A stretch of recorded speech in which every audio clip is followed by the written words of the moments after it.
En 2010, les Nations Unies ont reconnu l'accès à l'eau et l'assainissement comme étant un droit fondamental, un droit humain.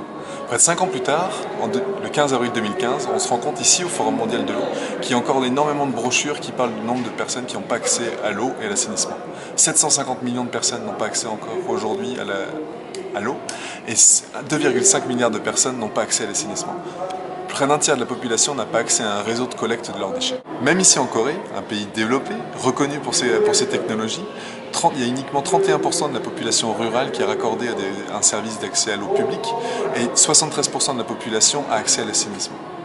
Il y a donc bien une volonté de la communauté internationale de faire en sorte que l'accès à l'eau et l'assainissement soit un droit pour tous, mais dans les faits, c'est pas encore nécessairement mis en place. C'est dû à notamment des difficultés étatiques. Il faut qu'il y ait une volonté politique de transposer cette résolution onusienne dans la législation nationale. Ça a été réalisé dans l'exemple de l'Uruguay, qui a réussi à modifier sa constitution pour intégrer cette notion d'accès à l'eau comme étant un droit fondamental. C'est aussi les responsabilités des autorités locales et territoriales de faire en sorte que l'ensemble de leurs concitoyens aient un accès à l'eau et l'assainissement. Mais il y a aussi des difficultés pour la société civile pour promouvoir des mécanismes de solidarité pour que l'ensemble des citoyens puissent aussi s'entraider dans cet accès à l'eau et l'assainissement. La communauté internationale a conscience des difficultés à concrétiser ces résolutions au niveau local. C'est pour ça que depuis 2000, elle a développé des programmes de lutte contre la pauvreté, les OMD et les ODD. Bart DeVos, qui a suivi le processus consultatif, va nous expliquer ces deux acronymes. En 2000 et 2001, les Nations Unies ont construit un agenda international qui envisageait d'éradiquer la pauvreté extrême. Donc ils ont mis en place quelques objectifs qui devraient être atteints par la communauté internationale d'États afin d'assurer que dans ce monde il n'y a plus de pauvreté extrême.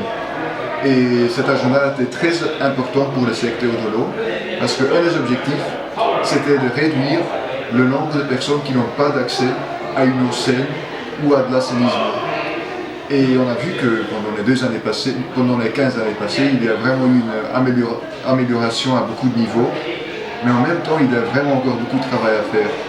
Quand on va dans le secteur de l'assainissement, dans beaucoup de régions dans cette planète, il y a encore plein de problèmes, et on peut dire que les objectifs millénaires de développement n'ont certainement pas atteint l'amélioration qui était nécessaire dans ce monde. C'est pour cela que maintenant, la communauté internationale vient avec un nouvel agenda. Ça s'appelle les objectifs de développement durable. Et les objectifs de développement durable seront les successeurs des objectifs millénaires de développement. De 2015 à 2030, on va respecter et essayer d'atteindre ces nouveaux objectifs. C'est ainsi que maintenant, quand on parle de l'eau dans les objectifs de développement durable aussi, on est beaucoup plus ambitieux. Au lieu de parler de réduire le nombre de personnes qui n'ont pas accès à une eau saine, maintenant on s'est fixé comme objectif de prévoir accès à une eau saine universelle. Ça veut dire que maintenant on veut donner accès à une eau saine à tout le monde et aussi donner accès à l'assainissement à tout le monde dans cette planète. Concernant l'accès à l'eau, l'objectif sera vraisemblablement atteint d'ici la fin de l'année 2015. Par contre, concernant l'objectif assainissement, ça pose un problème. Julien Erard, de l'organisme Action contre la faim, nous parle de l'impact du mauvais accès à l'assainissement sur le terrain. Comme vous le savez certainement, l'assainissement reste un sujet négligé par rapport aux autres sujets sur l'agenda, en particulier par rapport à l'accès à l'eau. On sait que les objectifs de développement du millénaire ont été atteints pour la cible sur l'eau, mais n'ont pas été atteints pour la cible sur l'assainissement. Donc on est très en retard. Sur le terrain, ça veut dire qu'il y a de nombreux pays, comme par exemple l'Inde, dans lesquels une grosse partie de la population n'a pas accès à des latrines ou à un assainissement de base. Et donc les conséquences pour la santé publique sont assez importantes. En effet, le manque d'assainissement entraîne toute une série de maladies, comme les diarrhées, le choléra, la typhoïde, la dysenterie. Et puis on sait aussi, maintenant c'est bien prouvé scientifiquement, que le manque d'assainissement est aussi lié avec la sous-nutrition infantile.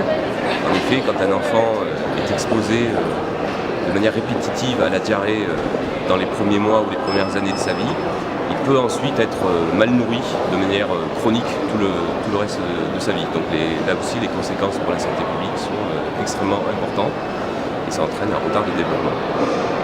La situation est grave, mais il y a quand même des solutions qui existent, il y a quand même des moyens pour faire en sorte que l'ensemble de la population mondiale ait accès à l'eau et l'assainissement. Ces moyens, ils seront des moyens, il faut construire des pompes, il faut construire des latrines, il faut construire des réseaux qui permettent d'avoir accès à l'eau potable et de pouvoir aussi collecter les eaux usées. Pour ça, on a besoin de moyens financiers, on a besoin de moyens humains, et il y a aussi besoin d'éducation pour expliquer ces processus-là. Des moyens, il y en existe déjà en France, avec un exemple comme la loi Oudin-Santini, où il y a finalement 1% de nos factures d'eau qui permet d'accompagner ce type de projet de solidarité internationale. Donc nous aussi en France on contribue, c'est malheureusement pas encore assez. Espérons que les investissements financiers humains soient plus importants pour qu'en 2030 on ait pu faire ce type de vidéo.